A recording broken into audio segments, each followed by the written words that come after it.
The discovery police made inside an apartment in Englewood, Colorado in the spring of 2023 was said to be the most gruesome they had encountered in decades. Garbage cans. This disturbing scene was the starting point of an investigation that would uncover a horrific attack, a gruesome attempt at a cover-up, and an extremely unsettling motive. I'm sorry, you what? I found my daughter and my wife. Somebody killed them in the apartment. They have been murdered. Hi there, I'm Kevin, and welcome to Just Thought Lounge. Today's case takes us just outside of Denver, where a pleasant spring evening turned into a horror show for the residents of one building on Englewood Parkway. This tragic story is a reminder that you never know what your neighbors may be up to. Let's take a look.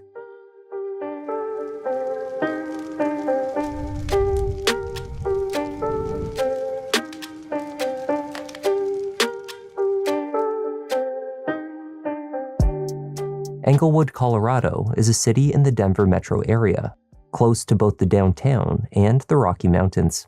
The population is diverse, merging those seeking an urban life with a suburban feel. The area has a strong focus on community. On March 25th, 2023, at approximately 6 p.m., the Englewood Police Department received a call from a local resident. 911, where's your emergency? Yes, ma'am. This is Reggie McLaren. I'm calling from Art Walk Apartments, apartment N308. I came around 3 o'clock and I found my wife and my daughter murdered. I'm sorry, you what? I found my daughter and my wife. Somebody killed them in the apartment. They have been murdered. Okay, how do you know that they're dead? Well, I am here. They are dead, because the guy, whoever entered, he was trying to take them in a trash can or take away, but he couldn't do it. So I need. Are your wife and daughter still inside the apartment? Inside the apartment. It's I'm a getting security help building. to you, okay? I'm getting help to thank you. Okay. And how were they injured? Can you tell? Well, ma'am, I am very disturbed. I have no idea. 81-year-old Reginald McLaren explained that he had been absent from his apartment for a couple of hours. During that time, someone had entered and killed his wife, 70-year-old Bethany McLaren, and his 35-year-old disabled daughter, Ruth. Reggie speculated that the killer had planned to move the two victims from the home by carrying them in large trash cans. It seemed that task had been abandoned partway through, however, and the killer had fled. One of his nephews was the likely perpetrator, he claimed. He provided two of their names to the operator. He said they were both involved in gang activity. But how were they hurt? Were they shot? Were they stabbed? Can you tell me how they were injured? They were stabbed. Not stabbed, somebody used a hammer or... I don't know, My daughter's purse, their IDs were gone. All the things are upside down, Partway through the call, Reggie became confused, and he could not recall how long he had been at home before placing the phone call. Okay, and how long ago did you find them? What time did you come home and find them? I don't know, ma'am. I don't know. Okay. I don't know. I have no idea.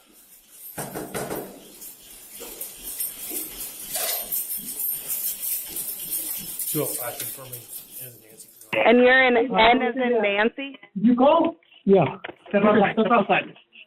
When the Englewood police officers reached the apartment door, they found Reginald inside, alone. They entered and began to clear the apartment. Please forward, so no!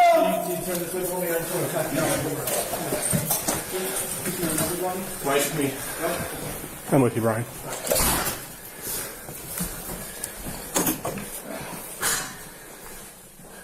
After ensuring that the home was safe, the officers returned to the living room and kitchen area where two large trash bins lay flat on the floor.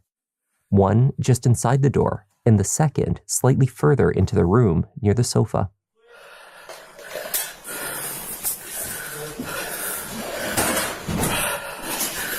Fuck. Garbage cans. Fuck. Yeah. Jesus Christ. There's a closet right here. House is cool. It's like at least one confirmed so far. Two.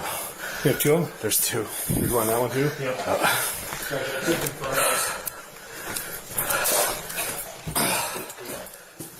In each one of the large bins were Bethany and Ruth McLaren. Both appeared to have suffered extensive injuries and showed no signs of life. One of them had been dismembered before being placed into the smaller container. A single paramedic was promptly called to the scene to give a formal time of death. And it's in Nora, 308 is the apartment number. Sounds like husband came home, finds his wife and daughter deceased. They both have been shoved into a trash can apiece. So it looks like, by all appearances, it looked like whoever did this was trying to put the bodies in the trash can and take them whoever. Husband seems to think he knows who did it. We're trying to talk with him. He's pretty shook up, obviously. But yeah, you might want to call the troops on out, sir. Officers found the home surprisingly empty. There was a large stack of boxes next to the kitchen containing most of the family's personal belongings. Suitcases lined the wall in the master bedroom. It looked as though the McLarens had either very recently moved into the home or were in the process of moving out. There were also signs that the attack that led to Bethany and Ruth's death had taken place in the main living space. What appeared to be blood dripped from the kitchen garbage bin. Pieces of hair were also visible. Just FYI, the sofa's covered in blood. Oh yeah, I saw that. Yeah, I saw that, and if you look underneath those bed sheets and stuff, that pillow's covered in blood, and it looks like they probably were hiding something underneath there as well. Considering the extent of the women's injuries, the rest of the home was relatively clean. The kitchen and bathroom sinks, as well as the bathtub, showed indications of a cleanup. It would appear that whoever did this took extensive steps to clean up the crime scene, as well as purchased, it looks like they either purchased or found 2 large trash cans and a significant amount of blood splatters like that. Again, it looks like whoever did this tried to clean it up. There were a few items of particular interest. The bins, obviously, which showed no signs of dirt or wear, suggesting they were quite new. An axe was found sitting just inside the closet door next to the unit's boiler. It had not been wiped clean. A handsaw also sat out, though not as dirtied as the axe. It too would later be determined to be a key implement used in the crime. Police did not locate a hammer. Wife and daughter. What notes? Oh, no. Who's the guy who just came out of here? That's the wife or the husband and dad. So husband found wife and daughter. Okay. And so he thinks he knows who it is, something about a hammer. We probably need to do at least a quick Miranda on him and just talk to him and see what information we get. If the suspect's out, on about, if he's under danger to the public, we need to find that out as quickly as possible. Okay. Like how does he know this? How does he know he knows who did it? That type of thing. Yeah. But Reginald McLaren was escorted down the hallway on his way to the station to speak further with detectives. The elderly man was feeling ill from the experience, but was able to articulate a few key facts about the suspects. I fainted. And you fainted? I fainted. Holy, now I'm going to behave. All right, he's taking him to the station. Yep. They can meet there. Okay. Does he have suspect info? He says he does, yes. do they live here? Good. Do they live, is your suspects, or does your nephew live here? No. They are right here. They are no discretion. Yeah, we'll do. He says he thinks this is his nephews, so they're in gangs. And Okay. So I'll get all. Do they live here? Do they live at your apartment? No. Okay. Do they live in this complex? We used to live 720. That's the reference. That's 720. 202, 205. that's close to your police station. Hey, just a little bit. We got a quick suspect info. not on site here, possibly used to live near the station on Jefferson. While speaking in the hallway, Reginald McLaren told police that before calling 911, he had passed out. Reggie suffered from pre-existing medical conditions, which included heart issues. The ordeal of discovering his wife and daughter so brutally murdered was clearly taking its toll on him. Reggie was transported to the Swedish Medical Center in Englewood for treatment. Meanwhile, officers and investigators back at the building began learning what they could about the McLaren family. 70-year-old Bethany was also known by her Nepalese name, Pavitra. She was born in a small hill town in eastern India and attended a Christian missionary school as a child. As a young adult, Bethany launched an exceptional career, joining the army as a nurse and eventually reaching the rank of captain. In 1986, she married Reginald McLaren, and the two moved to Denver. About a year later, they welcomed their daughter, Ruth Jennifer. She was diagnosed with cerebral palsy and epilepsy, as well as other conditions that left her physically weak. She continued to live with her parents as an adult, though Ruth had big dreams of gaining more independence and a career of her own. She was studying law with the ambition of becoming a lawyer. Neighbors knew few details about the family, aside from them being pleasant in passing, and that they frequently kept their door open while they cooked deliciously scented meals. Nearly everyone interviewed by police gave a similar response. The McLarens were a quiet and polite family. You may want to talk to the neighbor as well. I say that because I think Will has actually spoken to the gentleman right here. Make sure that's okay. And his name is Will. His name is Will. Will and Kim, they both live in that unit. I hope they're okay. Well, to be 100% honest with you, mom and daughter are deceased, and so we're trying to figure out what is going on. So that's why I'm asking you so many. Yeah. Okay. Oh shit. Yeah. I guess I could have led with that before I started asking you, when are you coming back? No, sure. Yeah. So we're trying to figure out what's going on. Yeah. Okay. Neighbor Will told officers that he was one of the few residents of the building that would speak with Reggie on a regular basis. Are you Will? Yeah. All right, Will. So she kind of gave you a little rough idea. It's kind of creepy though too, because I don't even know dude's name.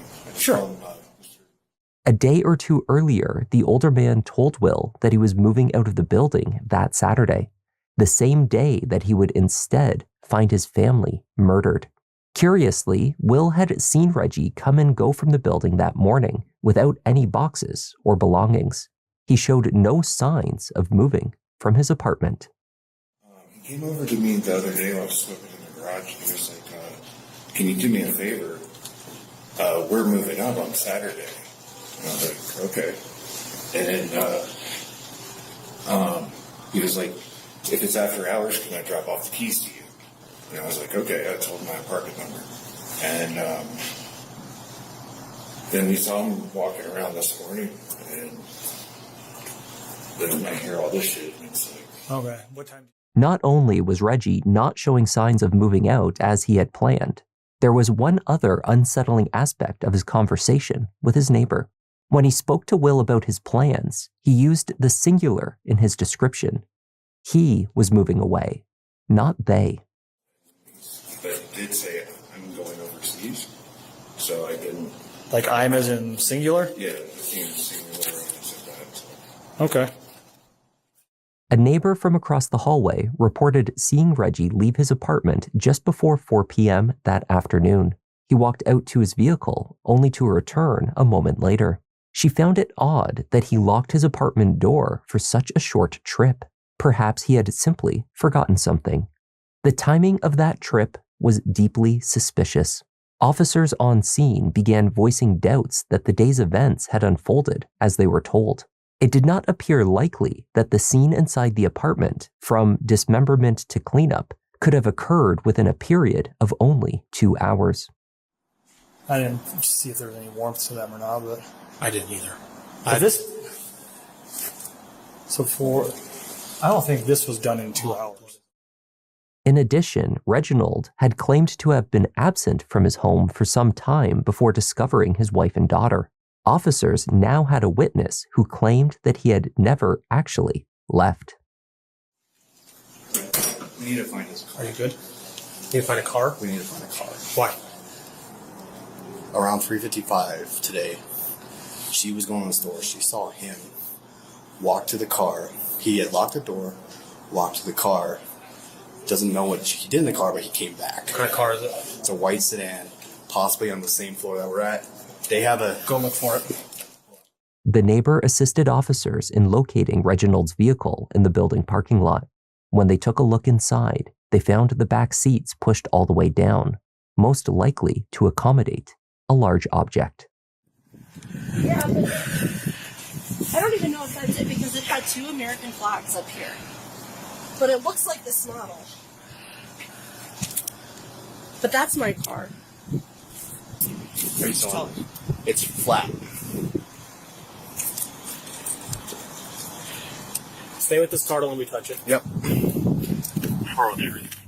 It was possible that Reginald's vehicle was prepared to hold boxes for his house move, though none of the family's items had actually been packed into the car. Officers speculated that he may have just transported home 2 large garbage bins. I was going to go over to, actually go to Walmart and see if they purchased 2 large trash cans recently, or Home Depot or whatever. Those trash cans were brand new to me. Are they? Well, the wheels don't look really scuffed up. You could send some over to Walmart and see if they got the same brand. Yeah, these are brand new. Yeah, that's what I'm saying. They look brand new to me. And there's no dirt on them. There's no scuff marks. Investigators did not find the bins were purchased at the nearby Walmart. They found them at Home Depot. The suspicion that it was Reginald McLaren that purchased them proved correct. Speculation that he had done so in a panic, perhaps after committing the murders and seeking to cover up his crime, appeared to be false. When investigators located the transaction, they found that Reggie had made this shopping trip weeks in advance on March 9th.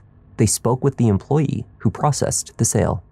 Oh, I remember the trash cans. Yes. And he had a mask on, so I really didn't see much of his face, but I do remember the 2 trash cans. I do remember asking him if he lived in Denver City County, how come they're not providing trash cans for him? And I didn't quite understand his answer because he was muttering kind of underneath that mask. Store cameras showed Reggie selecting the 2 bins before continuing on to the tool section.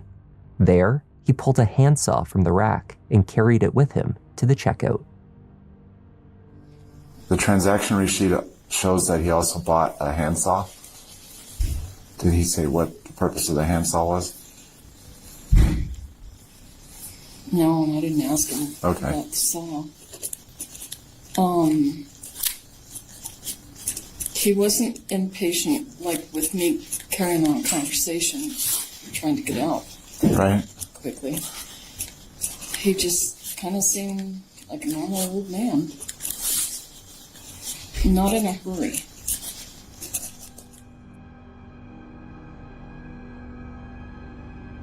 One apartment, only a few doors down from the McLarens, had a functioning Ring doorbell camera. From this footage, investigators could piece together a timeline of Reginald's movements and the planning that he undertook to kill his wife and daughter. On March 9th, nearly 2 full weeks prior to the murders, he left on his shopping trip for Home Depot. Reginald would make a few other stops as well. A separate store where he sourced the axe, which was later found bloodied in the closet.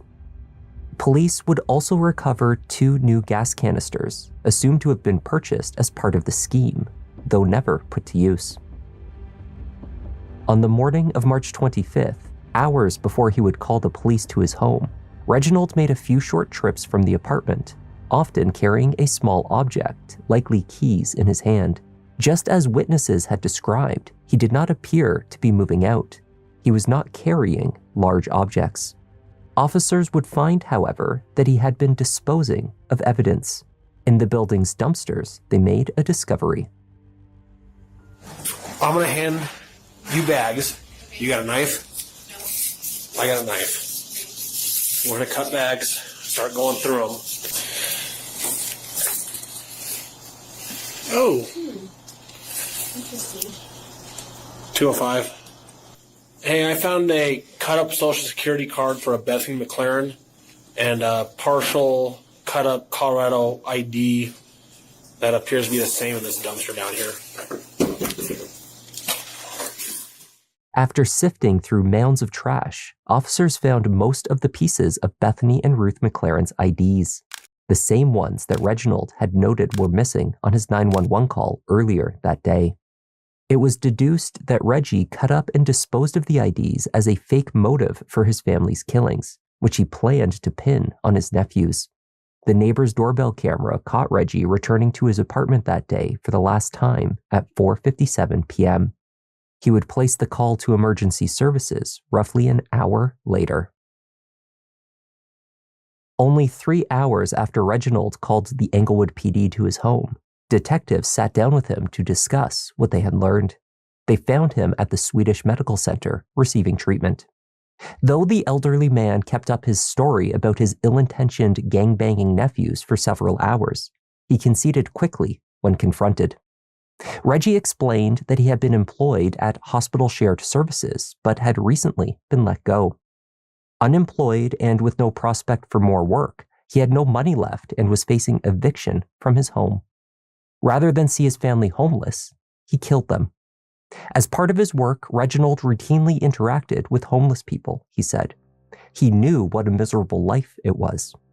He told detectives that he knew they were in a better place now. He had no regrets. Reginald stored the axe, the handsaw, and the 2 trash bins in his apartment. He said that morning his wife and daughter were sitting on the couch, and he struck both of them in the head with the axe, knocking them unconscious. Autopsies would show that he struck them repeatedly with the axe. Reggie told detectives that he had continued until he knew they were dead. After, their bodies did not fit in the trash cans, so he used the saw to remove arms and legs. Though, after all of this, the bins were too heavy and he could not move them. He told his doctor at the medical center that evening that after killing his family, he experienced pain in his chest, extending down his left arm, and he collapsed. Thank you for all this information. I didn't give you as much as I can now, but I appreciate that. Can you tell me what happened today? Okay. How you ended up in the hospital? Oh, well, you know, I did a mistake, and that's why. I heard that you went home and that you found some of your family there. Is that correct? Well, okay, I see. Well, you know, that. I'm not trying to be a jerk. No, it's all right. I have lived here for 40 years, and I'm 82 years old. Mm-hmm. And I take care of my family very simply. When family keep pressing me to take an apartment and go there, and I have no rent, and then I have some money, still I have $8,000 in my briefcase at home. But that was only for 1 month. And to sign a lease for 15 months. Anyhow, to cut this really short, I didn't want to see my family on the street begging. I don't want to see, no matter what happens. But I just can't, because I see people on the road, homeless, and that's a miserable situation to get outside. And I also want to die. So you killed them? Uh-huh. Okay. Both of them? And then you passed out, is that correct? Then I passed out. So you had chest pain at that time? Chest pain. And I don't know what to see the family. I was with them for 36 years. My daughter is 35, so 36 years old. But I don't want to see my children begging bread on the street and get homeless. How my daughter can live even for 1 day if she's a homeless, she is cerebral palsy patient. On March 29th, a few days following the murders, Englewood Police Division Chief Tracy Jones held a press conference to announce the arrest of Reginald McLaren. After being formally arrested, the elderly man was taken to the Arapahoe County Jail, where he awaited trial. During the course of that investigation, it was determined that both victims were killed with an axe, and one of the victims had been dismembered with a saw.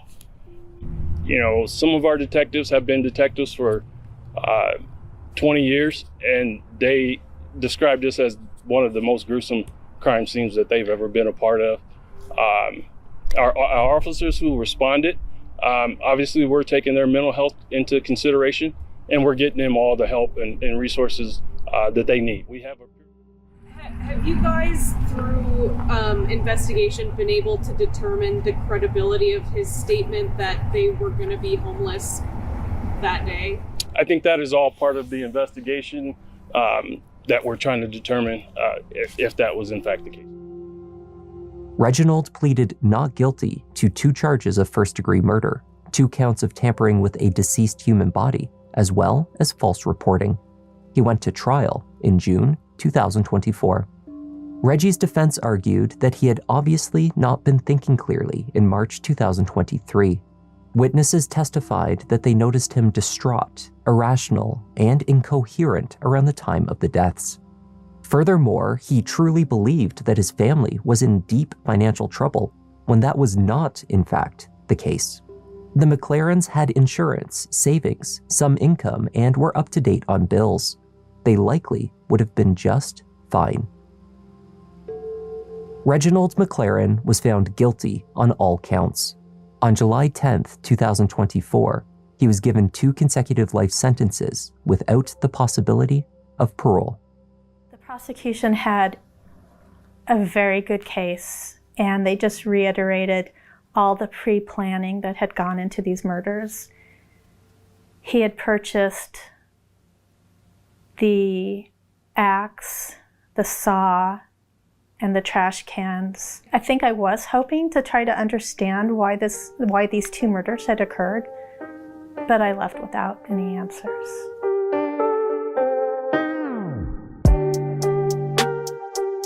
And that was the tragic case of Bethany and Ruth McLaren. Thank you for joining me, and a special thank you this week to Christina and Fallon Coyne for joining our Sherlock Holmes membership. Welcome to the lounge. I'm Kevin. This is Just Thought Lounge, and I'll see you in the next one. Stories can't hide, let me find my seat. Kevin, go ahead and settle in. Gotta be selective, doing all the research, keeping it objective. Always been effective, can say he got a knack. Pick of the litter, you see how Newton got his back. Yeah, the content that you need, this could be a new sign. We talking in the comments, they jot in a few lines. Tune in and hit like, love that, it's too kind. Feels like the whole world is online for true crime. Watch him on the run, but it's not a race. Really hard to disappear, poof, without a trace.